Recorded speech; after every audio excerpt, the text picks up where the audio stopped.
This program only reflects the personal views of the program hosts and or the individual contributors.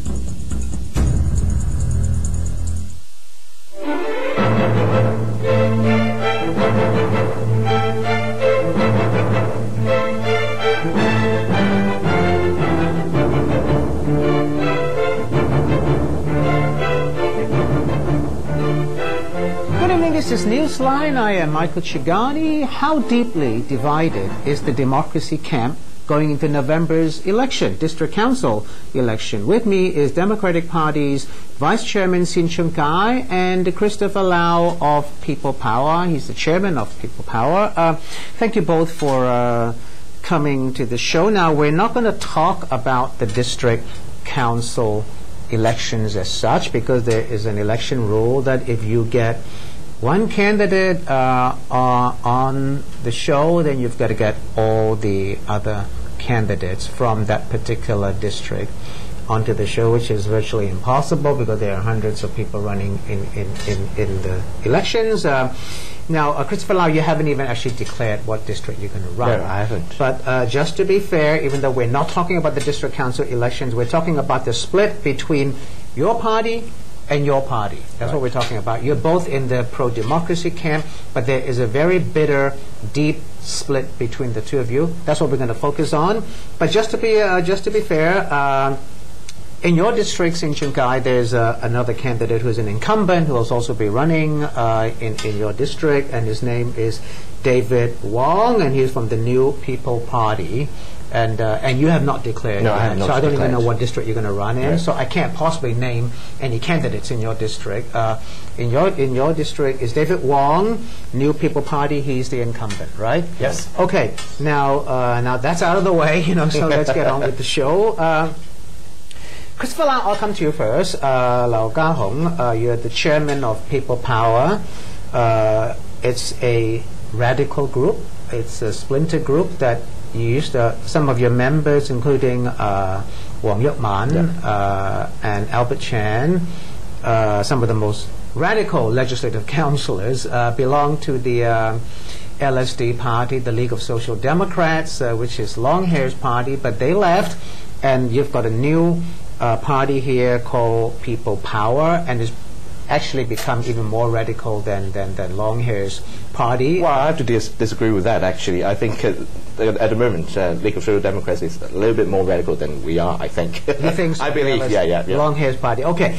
Now, the thing is, your party has been attacking the Democratic Party. You both belong to the democracy camp, but your party has been attacking the Democratic Party, and your party is going to do all it can to unseat or prevent Democratic Party candidates from winning in the November District Council elections.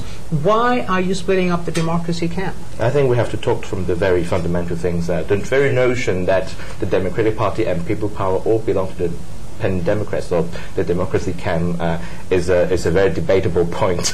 But you're fighting for the same ultimate goal that they're fighting for, democracy for Hong Kong. Well, actually, the DAB, Democratic Alliance for the Betterment of Hong Kong, are also fighting for ultimate democracy in Hong Kong. All the major parties in Hong Kong, except the Liberal Party, claim that actually they would welcome. They claim, but the democracy camp vote as a bloc on many issues. That's the very issue. In the constitution reform package or proposal bill last year, the Democratic Party leave the bloc and voted for the government's proposal. And that's the very reason why actually we do not see the Democratic Party belongs to the democracy camp anymore. Well, let's remind the viewers that was supposedly a democratic reform in our political system, but that kept the functional constituencies, right, but created 5 so-called super seats, which will be in the Legislative Council, coming from district councillors, and these are so-called super legislators, but they will still be functional constituency seats. That's correct. And you oppose that, but the Democratic Party supported that government proposal, right? Now, Sin Chung Kai, yes. You're the vice chairman of the Democratic Party. The People Power here, accuse you of betraying the democratic cause because your party voted in favor of the government's proposal to create these 5 functional constituency seats in the Legislative Council, even though people can vote for these people, go into the Legislative Council, but they will still be going in as functional constituency members. Did you betray the democracy cause? No, I don't think so. I think we have to record the original proposals by the Hong Kong government back in earlier 2010. The government's original proposal was, the 5 seats are being proposed and voted by all the district councillors, while the government, ultimately, through negotiations or liaisons, accepted our alternative proposal, which is being proposed and seconded by the but it is still a proposal that retains functional constituency. Yes, the only restriction is the right of proposing, while the right of voting now turns to all the more than 3.5 right, everybody's got to vote. Yeah. Once these candidates are nominated by district councillors, then everybody who's registered as a voter can vote. But these people are not going into the Legislative Council as directly elected members. They're going into the Legislative Council as part of the functional constituency system. Yes, but the elements of democracies, we regard that as an improvement.